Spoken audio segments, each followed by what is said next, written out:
The final exam wasn't a written test. It was an interview with the most powerful and most dangerous man on earth. Nebuchadnezzar was looking for mirrors of himself.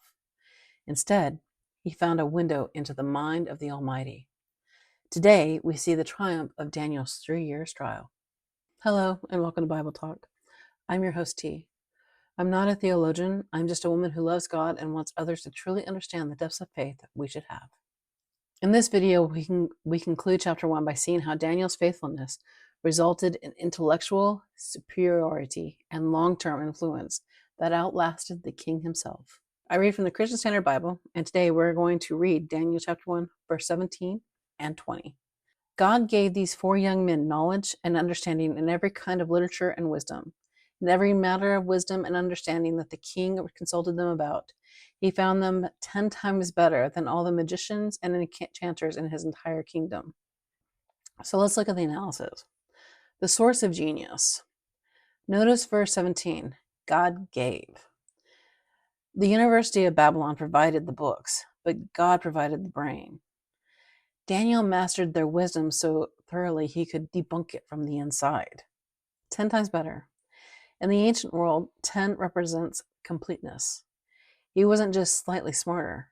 He was in a completely different category. Imagine the emotional triumph. The 4 of them standing before the king. They were eunuchs. They were exiles. They were nobodies. Yet, they stood with quite authority that the king's own wise men lacked. So let's look at the historical fact. We know, and we'll find this out throughout Daniel. Daniel remained in Babylon until the 1st year of King Cyrus. This is the ultimate flex. Daniel outlasted the Babylonian Empire itself. He saw the rise and fall of kings while he remained a pillar of truth.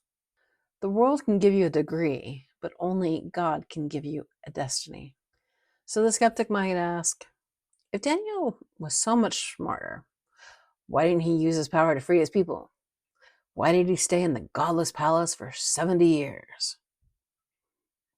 The reason why he stayed in the godless place is answered in Deuteronomy chapter 23, verse 1, which reads, "No man whose testicles have been crushed or whose penis has been cut off may enter the Lord's assembly." Daniel understood that he was a stationed servant.